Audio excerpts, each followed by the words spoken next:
I will always remember that the day my daughter was born. It was a challenging day for me as a young man. I was 21 years old, and like most young men at that age, was convinced that I was in control of my destiny. I was convinced that I was the master of my fate. And I was convinced of that right up until the moment when they took us from the labor room where my wife was laboring away to produce this child. They moved us to the delivery room.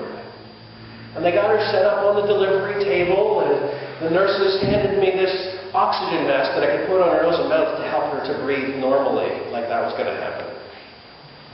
And then the nurses proceeded to tell me something that will stick with me till my dying day. They said, "We'll be right back."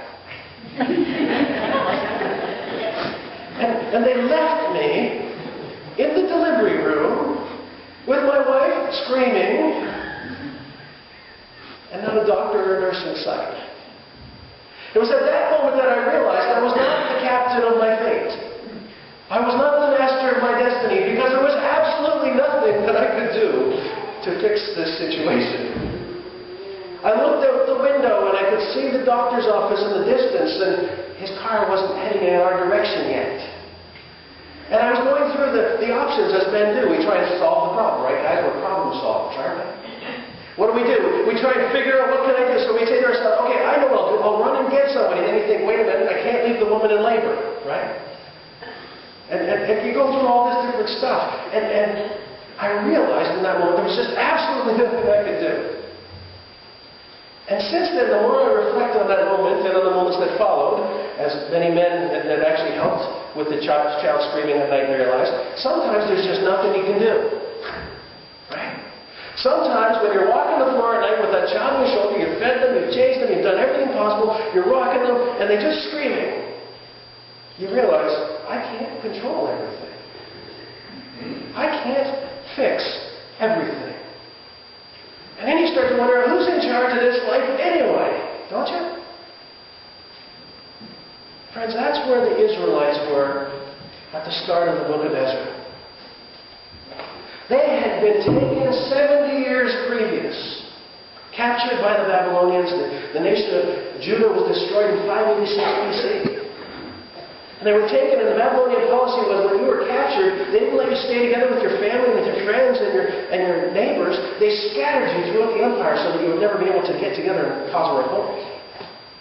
So they're scattered all over. And so here we are 7 years later where they've been weeping and they've been wondering, what are we going to do now that we don't even have a home? They didn't just get taken from their home, they got taken from their God. Because you could only worship God in Jerusalem in those times.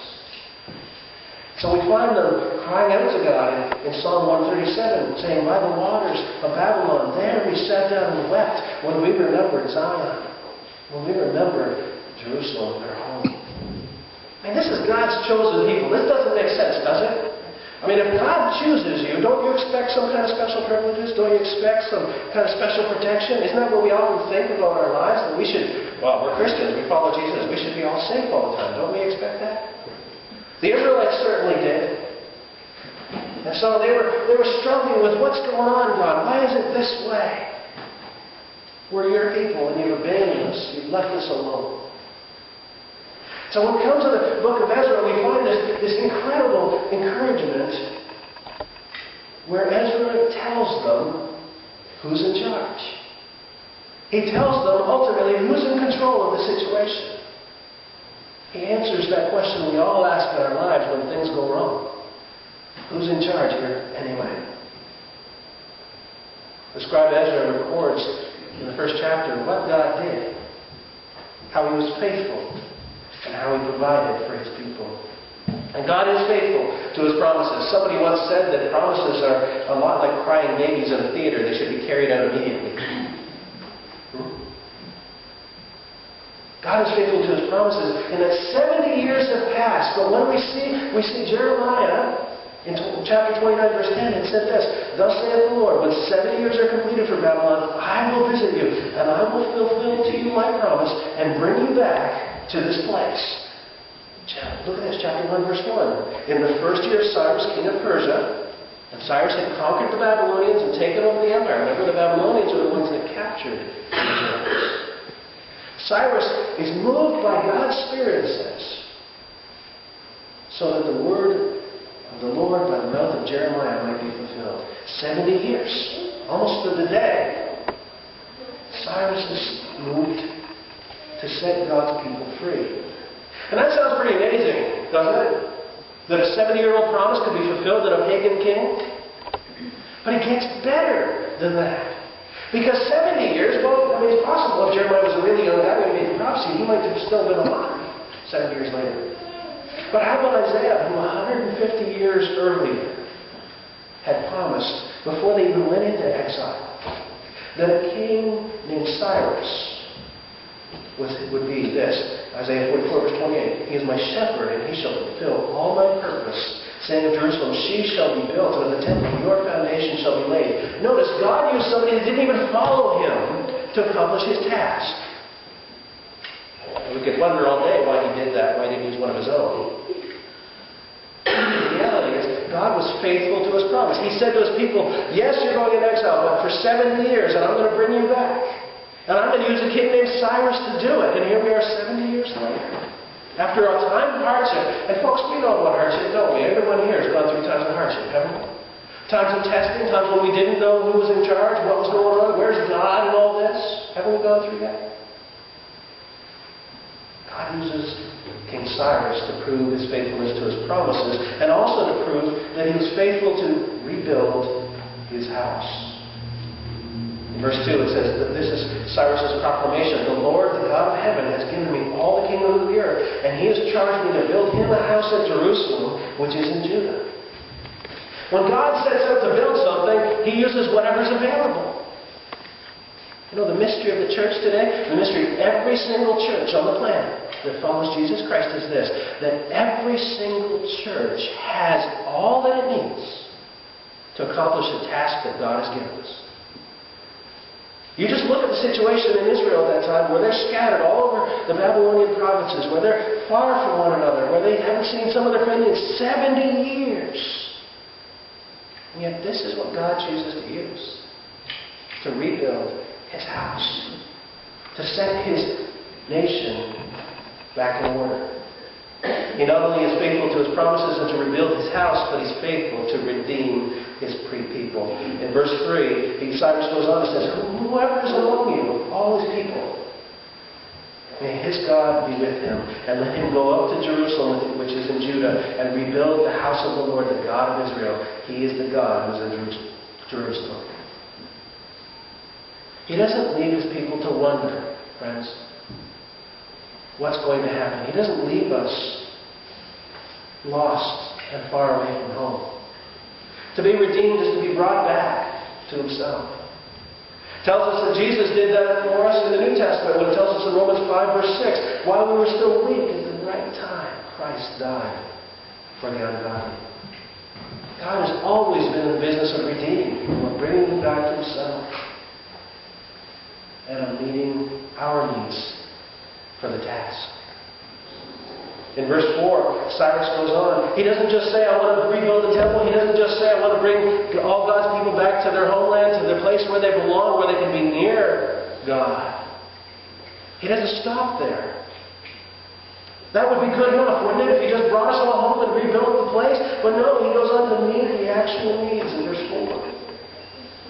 He says, let each survivor in whatever place he sojourns, get this, not bring their stuff with them, although they did, like Debbie was alluding to in her story today, but to be helped by those around them. It says to be assisted by the men of his place with silver and gold, with goods and with beasts, besides free will offerings for the house of God that is in Jerusalem. And that's a pattern in Scripture again. Do you remember what happened when the Israelites left Egypt? Did they go empty-handed? Far from it. In fact, the Egyptians blessed them with so much that they had a hard time leaving, with flocks and with wealth. Isn't it an amazing thing that God is still doing that, blessing them with abundance so that they might accomplish the task he has given for them to do? So God is faithful, and he will provide. It says in verse 5 that then rose up the heads of the fathers' houses of Judah and Benjamin, and the priests and the Levites, everyone whose spirit God has stirred to go up to rebuild the house of the Lord that is in Jerusalem. When God provides, here's how He does it. He moves some people to go. Not everyone. Because the nation would have been so spread out, and some people would have been so settled where they were in their new home, their exiled home, that some chose to stay.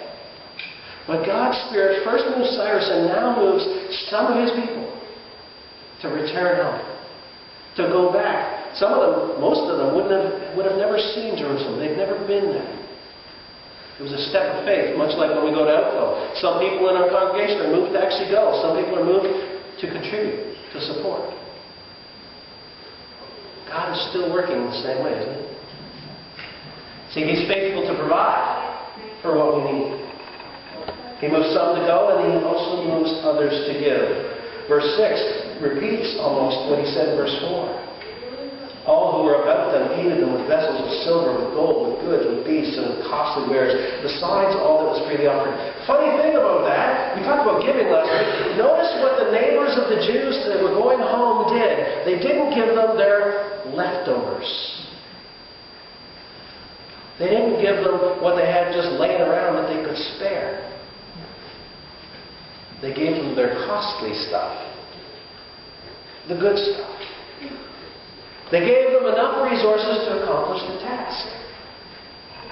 And see, that's the way God provides. Not just with limited resources, not just with limited supplies. He moves these other people to give who were not home. And what's more, He motivates a pagan king to give. Cyrus was under no obligation at all. We understand that, don't we? This King Cyrus had no reason whatsoever to give the Jews everything they needed to do the task God had given them. He didn't follow their God. If you read that passage, it's really easy to think, oh, Cyrus heard from the word of the Lord, and he called him the God of all things, the Lord of Lords, didn't he? But the truth is, Cyrus had an agenda, and history tells us Cyrus' agenda was simple. He wanted every god of every nation to support him. And he figured if he helped every one of his peoples that had been captured go back home and please their gods, that then their gods would take care of him.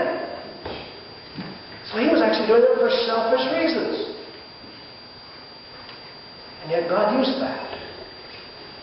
And caused him to go above and beyond, because he gives far more than they had come with. Cyrus brings out vessels of the house of the Lord that Nebuchadnezzar got carried away. Imagine this. Imagine if our church was stolen from us, if we were told we could never meet here again. And what's worse, we found out that every piece of furniture and everything that makes this our church was taken away from here and used somewhere else. Or just put into a warehouse somewhere in the world. And imagine if years later we had the privilege of coming back and the building was empty. It wouldn't feel much like a church, would it? It certainly wouldn't feel like our church.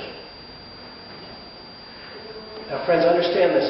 The Jews could have all the money in the world and go back and rebuild the most beautiful temple that had ever been built. But if they didn't get back from Cyrus the objects of worship, it would not have allowed them to come back to God.